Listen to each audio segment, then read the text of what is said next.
बाजार होता है इसमें एफआईजीआईस का डेटा एक बार पढ़ लेते हैं, उसके बाद ग्लोबल मार्केट्स और उसके बाद टॉप गेनर्स और लूजर्स की स्थिति एक बार देख लेंगे। तो एफआईजीआईस के डेटा में देखें तो कल देखिए एफआईज ने एक बार फिर माल बेचा है 1528 करोड़ रुपए का, डीआईज ने करीब 2900 करोड़ रुपए का माल खरीदा है। तो इंस्टीट्यूशन एक्टिविटी पॉजिटिव है, लेकिन एफआईज का ट्रेंड पॉजिटिव नहीं हो पा रहा है। 3 दिन एफआईज की सेलिंग थोड़ी सी हल्के हाथ से रही थी, तो थोड़ा सा मार्केट को ब्रीदर मिल गया था, लेकिन कल थोड़ी सी सेलिंग हैवी हो गई है उनकी, तो एक बार फिर मार्केट में प्रेशर है। एक बार देख लेते हैं ग्लोबल मार्केट्स का हाल, उसके बाद टॉप गेनर्स और लूजर्स की स्थिति देख लेंगे। तो ग्लोबल मार्केट्स में देखें तो डाउ कल गिरकर बंद हुआ करीब 1%। वहां पर कुछ अनाउंसमेंट्स इस तरह की आई थी, आज बात करेंगे उन पर भी। शंघाई में ग्रीन मार्क बना हुआ है, कोस्पी में ग्रीन मार्क बना हुआ है, हैंगसेंग और निकाई में रेड मार्क बना हुआ है। तो करीब 1% की गिरावट वहां पर देखने के लिए मिल रही है। तो कहीं ना कहीं जियोपॉलिटिकल टेंशन और जियोपॉलिटिकल स्थितियां थोड़ी सी परेशान करने वाली हैं, लेकिन इन शेयरों को परेशानी नहीं हो रही है, ये अपनी मस्ती में है और खुश है। बालाजी एमाइंस 11% ऊपर है, अल्कली एमाइंस करीब 6% ऊपर है, ट्राइडेंट में 6% का उछाल, आलोक इंडस्ट्रीज में करीब 6% का उछाल और थंगामाइल ज्वेलरी में लगातार दूसरे दिन अच्छी तेजी बनी हुई है, 5.5% का उछाल देखने के लिए मिल रहा है। एक बार देख लेते हैं कौन से काउंटर हैं जो कि आज के मार्केट में परेशान हैं। परेशान शेयरों में गोकुलदास एक्सपोर्ट करीब 7.5% नीचे, हिंदुस्तान जिंक 5% नीचे, नेशनल एल्यूमिनियम, मॉइल और जिंदल स्टील सारे मेटल काउंटर आज 4 से 5% नीचे हैं। तो ये थोड़ी सी स्थिति परेशान करने वाली है। देखिए हिंदुस्तान जिंक के साथ तो थोड़ी सी एक घटनाक्रम ही ऐसा है, उस पर भी बात करेंगे, क्योंकि जो हिंदुस्तान जिंक के चेयरमैन हैं उनकी कल अकस्मात डेथ हो गई और वो अनिल अग्रवाल जी के बेटे थे और काफी अफसोस है हमें उस चीज का, लेकिन इस पर विस्तार से बात करेंगे। लेकिन पहले जिन्होंने दुनिया को हिला रखा है डोनाल्ड ट्रंप ने, उन्होंने कल फिर एक मीडिया सुर्खियां बटोर ली हैं और बड़ी घोषणाएं की हैं। उन बड़ी घोषणाओं में शुरुआत करते हैं पहले कि उन्होंने दुनिया की 66 ट्रीटी से अपना अमेरिका का नाम वापस ले लिया, यानी कि अमेरिका उनका हिस्सा नहीं होगा। इन ट्रीटीज में सबसे इंपॉर्टेंट है यूएन का क्लाइमेट चेंज जैसी योजना है, जिसमें कि अमेरिका पार्ट हुआ करता था। डोनाल्ड ट्रंप हमेशा से कहते रहे हैं कि वो इस ट्रीटी के खिलाफ है। अब वो ग्रीन एनर्जी की जगह जो दूसरी कन्वेंशनल एनर्जी है, कोल बेस, ऑयल बेस, उन पर ज्यादा फोकस करना चाहते हैं। इसीलिए उन्होंने वेनेजुएला के ऑयल रिजर्व पर भी नजरें गड़ा दी हैं। मैं दूसरी खबर भी पढ़ देता हूँ तपन सर, फिर दोनों को मर्ज करके एक बार बात कर लेंगे। वेनेजुएला से अमेरिका तेल खरीदेगा। अमेरिका ने कहा कि 30 से 50 मिलियन बैरल का तेल ये वेनेजुएला से खरीदेगा, मार्केट प्राइस पे खरीदेगा, सैंक्शन लिमिट के अंदर खरीदेगा, क्योंकि अमेरिका ने वेनेजुएला के तेल प्रोडक्शन और बिक्री पर सैंक्शन लगाए हुए हैं। तो सैंक्शन लिमिट में अब वेनेजुएला से अमेरिका ही तेल खरीदेगा, यानी ये इंटेंशन क्लियर हो चुकी है कि डोनाल्ड ट्रंप ने वेनेजुएला के साथ ये जो राजनीतिक अस्थिरता थी ये क्यों की थी, तेल की लड़ाई थी, ये क्लियर हो गई है और तेल अब केवल अमेरिका खरीदेगा। वेनेजुएला ऑलमोस्ट अपना जितना तेल निकाल रहा है वो सारा अमेरिका को दे देगा और बाकी देशों को बेचने के लिए कुछ नहीं रहेगा। और डोनाल्ड ट्रंप ने कहा कि जो तेल का पेमेंट भी होगा वो मेरे रूट से ही होगा, मैं ही देखूंगा इस तेल के पेमेंट को, और तेल के बदले वेनेजुएला केवल अमेरिकी माल भी खरीदेगा और उसमें डिफेंस इक्विपमेंट वगैरह जैसी कुछ चीजें हो सकती हैं। सर ये चीज तो क्लियर हो गई कि ये लड़ाई किस चीज की थी और वेनेजुएला से, और सारा कुछ क्लियर हो गया कि अमेरिका की इंटेंशन क्या थी। लेकिन इस पूरी इंटेंशन में एक चीज क्लियर हो रही है कि ग्रीन एनर्जी लुप्त होता जा रहा है और कन्वेंशनल एनर्जी जो ऑयल बेस, कोल बेस थी, यहाँ पर फोकस बढ़ता जा रहा है। आप कैसे देख रहे हो सर ऑयल और जो कन्वेंशनल एनर्जी के जो शेयर थे उन सभी पर? देखिए, ट्रम्प ने तो जब शासन में आए थे तभी बोल दिया था कि मैं ग्रीन एनर्जी में मानता नहीं, और उन्होंने आई थिंक तभी बोल दिया था कि मैं क्लाइमेट चेंज, ये जो यूएन का वो सब बकवास है, वही मुंह पे बोला था। और तभी आपको याद है तो वारी एनर्जी से लेके सभी काफी सारे हमारे सोलर बिल्कुल। इंडस्ट्री के स्टॉक्स ना काफी गिरे थे, और ये उनका रुक रहा है। लेकिन आपको ये भी देखना पड़ेगा कि आगे जाके, ठीक है ट्रम्प 3 साल है, बाद में तो कोई और राष्ट्रपति होंगे, लेकिन जिस तरह से सभी देश जा रहे हैं ईवी के और सोलर पे, तो वो रहने वाला है, वो एक बंदा डिसाइड नहीं कर पाएगा। हाँ, उनको रेवेन्यू चाहिए, इसलिए वो ज्यादा ऑयल पे डिपेंड है, इसलिए वो कन्वेंशनल बोल रहे हैं। अभी जो वेनेजुएला का ऑयल वहां जाएगा तो हमारे लिए इनडायरेक्टली अच्छा है कि मार्केट में ऑयल ज़्यादा आएगा, मार्केट में ऑयल आएगा तो वो जो ईरान का इशू है, ईरान के ऑयल से अगर पाबंदी आती है या कोई रशिया यूक्रेन, तो उसके वजह से ऑयल वापस ऊपर जाने की शक्यता कम हो जाती है, जो हमारे लिए इनडायरेक्टली अच्छा है। वेनेजुएला का ऑयल होता है वो काफ़ी हैवी ऑयल होता है, जिससे यूएस की इंडस्ट्री को बहुत फायदा होगा, क्योंकि उसमें से काफ़ी कंपोनेंट्स और निकल सकते हैं। तो इनडायरेक्टली ऑयल प्राइसेस में अपना वो बेनिफिट रहेगा। रही बात आपने जैसे बोला 66 ट्रीटी में से निकल गए, तो वो ट्रम्प का बिहेवियर ही ऐसा है कि वो निकल रहे हैं। और in a way they are he is trying to be like और प्रोटेक्शनिस्ट बनते जा रहे हैं अपने देश के लिए। कन्वेंशनल, जैसे आपने बोला कि कन्वेंशनल एनर्जी को वो बढ़ावा दे रहे हैं, लेकिन अगर आप रियल में सोलर की डेटा देखो तो यूएस में बहुत ही बड़ा रेवेन्यू, सॉरी, एनर्जी जनरेशन अभी सोलर से ही आ रहा है। तो ये बात ठीक है, उनके बोलने से थोड़ी थम सकती है लेकिन रुक नहीं सकती है, और बाकी सब देश भी ईवी की तरफ, सोलर की तरफ बढ़ रहे हैं। सो आई थिंक ये टेम्पररी फेज है। और इनडायरेक्टली हमारे ऑयल इंडस्ट्री को लिए फायदा है कि ऑयल नीचे रहेगा, तो हमारे ऑयल इंडस्ट्री और हमारे फिस्कल डेफिसिट के लिए इनडायरेक्टली फायदा है। हम्म, बिल्कुल ठीक है सर। फायदा तो है हमारी ऑयल इंडस्ट्री को। और देखिए, ऐसा लग रहा है तपन सर, जैसे इंडिया और अमेरिका आपस में जब भी बात करते हैं, जो इशू इंडिया ने शुरुआत में उठाए थे उन इश्यूज पर डोनाल्ड ट्रंप काम कर रहे हैं, और जो इशू डोनाल्ड ट्रंप ने उठाए थे उस पर इंडिया काम कर रहा है। फॉर एग्जाम्पल, डोनाल्ड ट्रंप ने जब ट्रेड डील की बातचीत शुरू हुई थी, तो उन्होंने उनकी टीम ने जब बताया डोनाल्ड ट्रंप को कि आप अगर इंपोर्ट ड्यूटी कम करवा भी लोगे तो भी कुछ भला नहीं होने वाला, क्योंकि इंडिया का जीएसटी स्ट्रक्चर कुछ ऐसा है। इंडियन गवर्नमेंट ने जीएसटी पे तुरंत बदलाव कर दिया। उसके बाद हमने बोला था कि आप दुनिया जहां में सैंक्शन लगाते फिरते हो ऑयल पर, हम तेल कहां से खरीदें? आप करेक्ट। इंटरनेशनल मार्केट में तेल की कीमतें बढ़वा देते हो। अब उन्होंने फाइनली क्या किया, वेनेजुएला जो दुनिया का सबसे बड़ा रिजर्व था उसको खुलवा लिया, हालांकि अपने लिए खुलवाया। अब वो आगे जाके जिसको मर्जी होगी वो बिकवा भी देंगे। अगर वो वेनेजुएला को बोलेंगे कि तुम थोड़ा सा और प्रोडक्शन बढ़ा लो और इंडिया को भी भेज दो, तो कौन रोक लेगा, आज जिस स्थिति में डोनाल्ड ट्रंप है। तो ऑफ कोर्स इसीलिए कल क्रूड ऑयल गिर भी गया सर। लेकिन उन्होंने एक बिल और पास कर दिया सर, जो है इंडिया के खिलाफ। वो है कि उन्होंने रूस से तेल खरीद रहे देशों पर सख्ती के लिए एक बिल पास कर रहे हैं वो, जिसमें कि वो कह रहे हैं कि चीन, भारत, ब्राजील जैसे, उसमें लिखा हुआ है कि चीन, भारत, ब्राजील जैसे देशों को रूस से तेल खरीदने पर पेनल्टी लगाने का प्रावधान है। सर, अभी तक ये बिल पास नहीं हुआ था तभी इतनी पेनल्टी लग गई है। अभी बिल पास होने के बाद और खुला गेम हो जाएगा। ये केवल डराने वाला बिल है, या ये है कि मैं इंडिया तो थोड़ा सा बैकफुट पर चल ही रहा है, चाइना और ब्राजील को भी बैकफुट पर ले आए इस बहाने? क्या लगता है सर, मार्केट इससे परेशान है कि भारत का नाम भी इसमें शामिल है? नहीं, देखिए, भारत अपना तो पिछले 7 महीने से ये चल ही रहा है, और मैंने कल जो न्यूज़ पढ़ी थी कि अभी ट्रेड डील में भी कहीं एंड में एग्रीकल्चर गुड्स के वजह से वापस अटका हुआ है, क्योंकि हमने क्लियर कर रेड लाइन लगा दी कि भाई एग्रीकल्चर पे तो आपको कोई छूट छाट नहीं मिलेगी और आप यहाँ बेच नहीं पाएंगे, और यूएस चाहता है कि वो एग्रीकल्चर एरिया ले लेना चाहते, तो वहाँ तो ऑलरेडी एक प्रॉब्लम चल रही है। और जैसे आपने बताया कि ये नया बिल अगर पास होता है, लेकिन आई थिंक अभी थोड़ा इनडिफरेंट हो गया, क्योंकि ये बहुत टाइम से चल रहा है। एंड अभी हमारे पास 7 महीने से सैंक्शन लगे हुए, इतना भारी ड्यूटी जा ही रही है, तो at the end of the day हम लोग अलग विकल्प देखेंगे, लेकिन झुकेंगे नहीं। वो तो मैं आई एम डैम श्योर कि सरकार झुकेगी नहीं, क्योंकि सरकार ने देख लिया है कि इस पे भरोसा किया नहीं जाता। तो वो, जैसे आपने पहले भी हमारी बात हुई, न्यूजीलैंड के साथ ट्रीटी हुई, बाकी सब देश के साथ ट्रीटी हुई, तो वो ट्राई करेंगे जो एक्सपोर्ट वहां होता है वो कहीं और हो।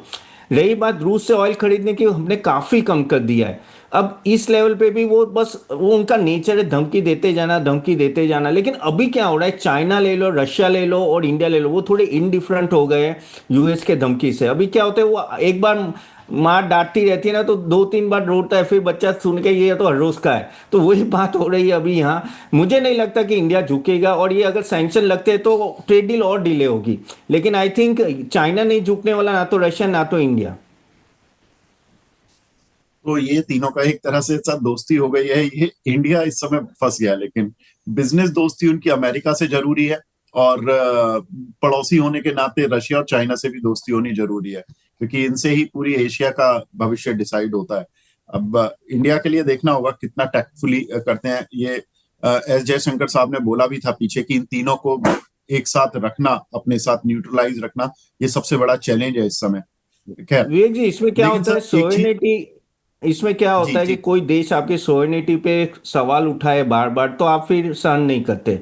चाइना रशिया आपको उस तरह से बात नहीं करते जिस तरह से यूएस बात कर रहा है। वो आपको पुश नहीं कर रहे एग्रीकल्चर सेक्टर ओपन करने के लिए, वो ऐसे पुश नहीं कर रहे, तो यूएस यहाँ पुश कर रहा है। इसलिए फिर क्या होता है कि आपकी झुकाव हमेशा चाइना और रशिया की तरफ बढ़ी जाएगी, क्योंकि वही दो बड़े ट्रेड पार्टनर्स है, और जापान के साथ। तो ये होने वाला है, और मुझे यहाँ और ये जितना खींच रहे हैं ना उतने संबंध और खराब हो रहे हैं। ठीक है, ट्रेड डील कहीं ना कहीं हो जाएगी, लेकिन जो जो डैमेज हो गया रिलेशन को वो इरिप्लेसेबल है। अब ट्रम्प चले भी जाएंगे, नया प्रेसिडेंट भी आएगा, लेकिन वो ठीक ठाक नहीं हो सकता अभी इतना। एक चीज और सर, जो कल डोनाल्ड ट्रंप ने कही, वो है कि उन्होंने अपना मिलिट्री बजट 1 ट्रिलियन से बढ़ाकर 1.5 ट्रिलियन का कर दिया है 2027 के लिए। इससे क्या कुछ इम्पैक्ट हो सकता है? मतलब अमेरिका डिफेंस पर ज्यादा खर्च कर रहा है, यानी कि वो जियोपॉलिटिकल डिस्टरबेंस करवाना चाह रहा है, ज्यादा बजट बढ़ा के, ज्यादा हथियार बना के, या ये इस तरह से है कि अपने यहाँ पर हथियार बनाओ, ज्यादा हथियार बेचने की जरूरत ही नहीं, अपने लिए ही बना लो। अगर नहीं बेचने की जरूरत है तो वो ये डिफेंस वाले धंधे को थोड़ा कम करके, टेम डाउन करके, दूसरे धंधों पर फोकस कर रहा है। हम इसको इस तरह से समझें? ये देखिए, आप देखो तो यूएस के पास सबसे बड़े वेपन क्या है, वेपन यानी सबसे बड़े कहते हैं ना सेक्टर क्या है। एक तो एक सेक्टर पकड़ लेते एआई, जो ये 7 बड़ी कंपनियां चला रही है, ठीक है, उसमें गवर्नमेंट का इतना रोल नहीं है। गवर्नमेंट के पास ऐसा कोई सेक्टर है जो पूरी दुनिया को सप्लाई कर पाए, तो वो एक ही है गवर्नमेंट के पास, वो है डिफेंस। अब वो डिफेंस को एक तरह से वेपन बनाना चाहती कि उस पर खर्चा करो, और आगे जाके ये जो जियोपॉलिटिकल इश्यूज बढ़ रहे हैं, क्योंकि रशिया लग रहा है कि जैसे कि वो यूक्रेन को लेके ही मानेगा, अभी वो नहीं मानेगा। अभी यहाँ वो ग्रीनलैंड की बातें कर रहे हैं, आगे जाके क्यूबा की बात करेंगे, तो वो अपना पावरफुल दिखाने जाते हैं खुद को। यहाँ चाइना शायद ताइवान को टेक ओवर करे। तो एक चीज तो तय है कि जो हम लोग 5 साल या 10 साल पहले रशिया ने जब यूक्रेन से पहले की बात करें तो उतना प्रॉब्लम नहीं था जियोपॉलिटिकल, जो इतना आया है। अब उनको लग रहा है कि ये बड़ी अपॉर्चुनिटी है आर्म्स बेचने के लिए, क्योंकि सभी कंट्री अभी डर रहे हैं, क्योंकि जिस तरह से क्राइसिस हो रहे हैं तो सबको बाय करना है। तो कहीं ना कहीं ये डिफेंस सेल करते, क्योंकि वो नंबर 1 है यूएस, तो उनके लिए वो मेन सेक्टर, और इसलिए वो ज्यादा इन्वेस्टमेंट करे तो आगे जाके वो बेच पाए। That is what my thinking is, क्योंकि उनके पास और ऐसा बड़ा सेक्टर नहीं। हाँ, एआई एक है, लेकिन वो गवर्नमेंट के कंट्रोल में नहीं है। हम्म। सर, अमेरिका तो अपने यहाँ पर बड़े निवेशकों के घर की खरीद पर भी रोक लगा रहा है, और ब्लैक स्टोन का शेयर कल 9% गिर गया अमेरिका में। सिंगल फैमिली होम खरीदारों का घर खरीद में अगर देखें तो अमेरिका में करीब 30% हिस्सा, बड़े निवेशकों का सिंगल फैमिली रेंटल हाउसिंग में 2% हिस्सा है। तो ये एक अपने यहाँ पर ही रियल एस्टेट को थोड़ा सा ये रोक रहे हैं, या इसके पीछे हालांकि पूरी रिपोर्ट्स नहीं आ पाई, उन्होंने बस 2 लाइन लिखकर छोड़ दिया डोनाल्ड ट्रंप ने। कोलंबिया के लीडर से भी उन्होंने ड्रग्स रोकने को लेकर बातचीत की है। तो ये कुछ एक और डेवलपमेंट्स हैं।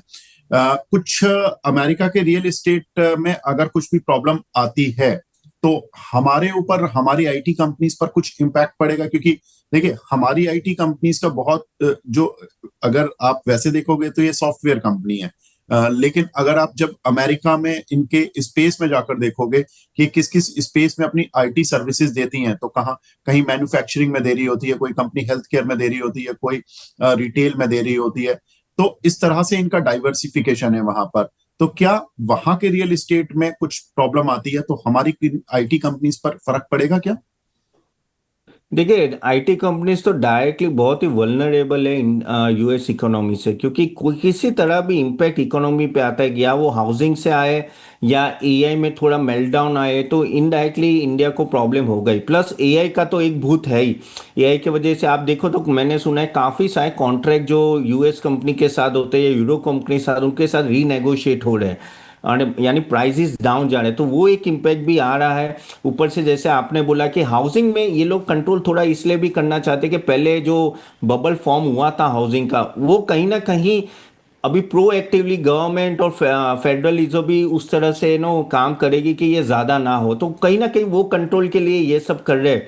लेकिन हाँ, मैं ज़रूर मानता हूँ कि आईटी कंपनीज के लिए अच्छा नहीं है। और आईटी कंपनीज के लिए AI plus Indian sorry US economy दोनों का बहुत बड़ा रोल है, खास करके एआई का।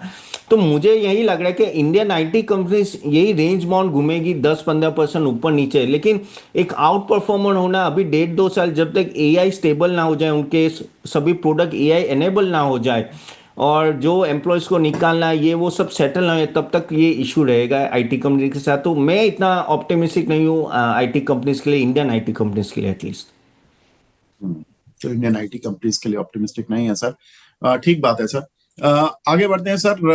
देखिए, कल जो एक घटनाक्रम हुआ काफी दुख वाला था, काफी परेशान करने वाला था। हिंदुस्तान जिंक के चेयरमैन और वेदांता के जो चेयरमैन है अनिल अग्रवाल जी, उनके पुत्र अग्निवेश जी का अचानक से निधन हो गया। हालांकि वो अमेरिका के न्यूयॉर्क में हॉस्पिटल में एडमिट थे पिछले कुछ दिनों से। उन्होंने वो किसी स्पोर्ट्स एक्टिविटी में इन्वॉल्व थे जहां पर कि उनके चोट लगी और वो वहां पर एडमिट हुए 3-4 दिन से। और फिर अचानक वो रिकवर भी हो रहे थे और अचानक से वो कोलैप्स कर गए, हार्ट फेल हो गया। अग्निवेश जी, मिस्टर अग्निवेश हिंदुस्तान जिंक के चेयरमैन थे। 49 ईयर्स की एज में उनका निधन हुआ। काफी दुखद खबर सर। आज हिंदुस्तान जिंक के शेयर में गिरावट भी है। और देखिए सर, एक चीज है, जब एट द एंड हम चाहे किसी भी बिजनेसमैन को देख लें या कोई भी व्यक्ति को देख लें, एट द एंड वो ह्यूमन भी हैं। तो अगर उनके पुत्र चले गए हैं तो इसका क्या कुछ कॉर्पोरेट पूरे ग्रुप पर कितना इम्पैक्ट होगा। और देखिए, उनके सेंटीमेंट भी हैं। वेदांता ग्रुप के चेयरमैन हैं, वो भी 70+ एज के हैं। ऐसे में उनके पुत्र का जाना कितनी बड़ी क्षति है उनके लिए। तो ऑफ कोर्स है, इसमें तो कोई दो फाड़ा ही नहीं। लेकिन पूरे group as an shareholders के लिए अगर देखें तो किस तरह से क्षति को देखें। ये देखिए, आपने सही बोले, बहुत ही दुखद घटना है। कल भी मैंने अनिल अग्रवाल जी के ट्वीट देखा था ना, वो बोले कि this is one of the darkest day in my life. Of course exactly. किसी भी बाप के लिए बेटे का जाना तो बहुत ही दुखद घटना होती है। और बहुत ही छोटी एज थी, 49 इज नॉट नो के बहुत बड़ी एज थी ऐसे। अब इसमें क्या होगा कि कॉर्पोरेट के लिए तो ऑफ कोर्स ये दुखद घटना है, तो एक तरह का प्रमोटर का भी थोड़ा फोकस हिल जाता है। लेकिन काफ़ी हद तक बोर्ड रूम में ना प्रोफेशनल से मैनेज होता है। और हिंदुस्तान जिंक ने बहुत ही अच्छा परफॉर्म किया है, खास करके सिल्वर में जिस तरह की अभी डिमांड आई थी उसके वजह से भी नो उनका, अगर आप देखो तो स्टॉक प्राइस ने बहुत अच्छा परफॉर्म किया है। हाँ, आज नीचे है, लेकिन वैल्यूएशन भी अगर आप देखें, मैं अगर वैल्यूएशन की बात करूँ तो थोड़ा already on a higher side चला गया है। ठीक है, तो थोड़ा यहाँ नॉर्मलाइज होगा ये वैल्यूएशन यहाँ आसपास। लेकिन आई थिंक ये स्टॉक ऐसा है कि आप होल्ड कर सकते हो, क्योंकि सिल्वर में अभी भी तेजी लग रही है। पूरे ग्रुप की मैं बात करूँ, वेदांता भी एज ए स्टॉक आपको होल्ड करना चाहिए, क्योंकि डीमर्जर जैसे आई थिंक ये अप्रूवल तो आ ही गया है, डीमर्जर जैसे ही होगा आपके सभी एंटिटी अलग होगी, फिर आप एक अच्छा, फिर कैसे परफॉर्म करते 1-2 क्वार्टर, फिर आप डिसीजन लीजिए। क्योंकि मुझे लग रहा है कि एक वैल्यू अनलॉकिंग अच्छा वेदांता में होगा।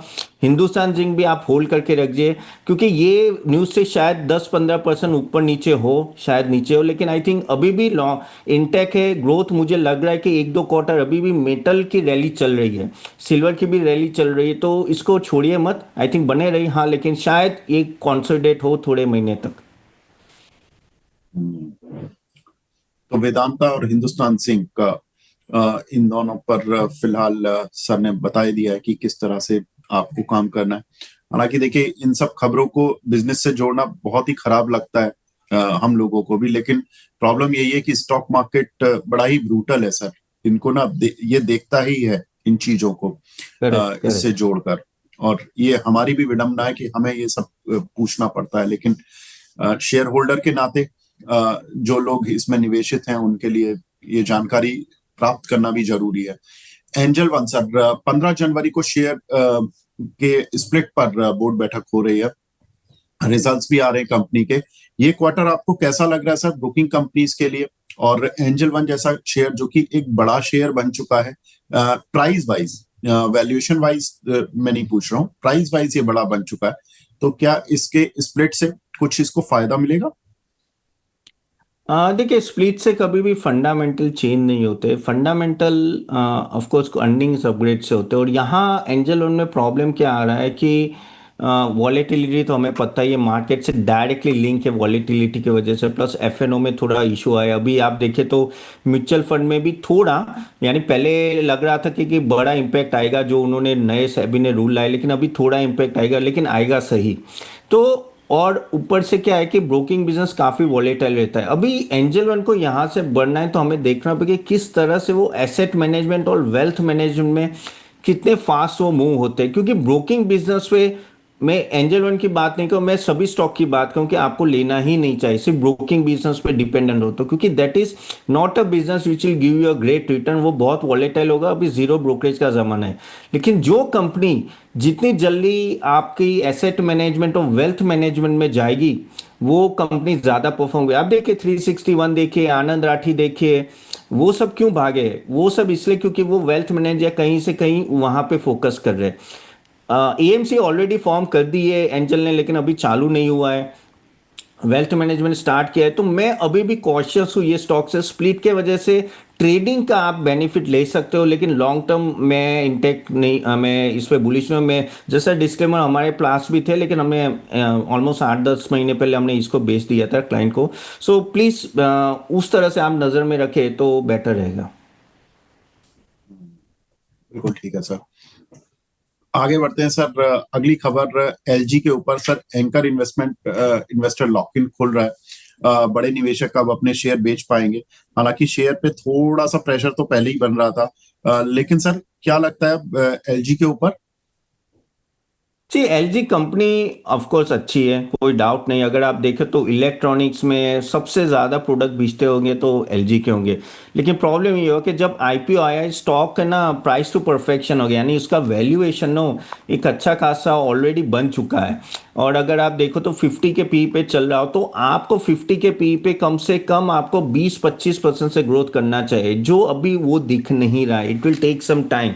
एंड मुझे यहाँ लग रहा है कि वैल्यूएशन और थोड़ा नीचे आना चाहिए। This is not a time two by. Company अच्छी है, बड़ी है, ऑलमोस्ट 97,000 करोड़ की है, और रिजल्ट भी ठीक ठाक आ रहे हैं। लेकिन वैल्यूएशन और रिजल्ट्स में थोड़ा मुझे अंतर लग रहा है। तो इस लेवल पे भी मैं ना बोलूंगा लेने के लिए। इसको थोड़ा नीचे आने दीजिए, अराउंड 1300 टू 1250 आए तो फिर आप सोच सकते हैं इसको और धीरे धीरे एसआईपी मैनर में बाय करना, इस लेवल पे नहीं। हम्म, ठीक है सर। सर कोई ऐसे सेक्टर जो कि आप अब रिजल्ट पर फोकस कर रहे हो? आपने शुरुआत में बोला था कि Q3 अपडेट्स बहुत अच्छे आए हैं इस बार। कौन कौन सी कंपनीज आपने फोकस में रखी Q3 अपडेट्स के बाद? देखिए क्यूटी अपडेट्स में जो सरप्राइजिंग लगा, बैंक्स अच्छा दे रहे हैं। अगर अगर आप देखो कोई एक्सिस बैंक देखो, कोटक बैंक देखो, तो बैंक में मुझे एक लग रहा है कि मूवमेंट आ सकता है, जिसमें एक्सिस बैंक भी देख सकते हो, आईसीआईसीआई बैंक। दूसरा एक मुझे लग रहा है कि जो बिटन डाउन सेक्टर है वो है ईएमएस सेक्टर। ईएमएस में लग रहा है कि अभी 1-2 क्वार्टर अच्छे जाने चाहिए। ऑलरेडी ये सभी स्टॉक, पीजी इलेक्ट्रोपास ले लो, डिक्सन ले लो, ये सब केन्स ये 40, 35, 40% से गिर चुके हैं।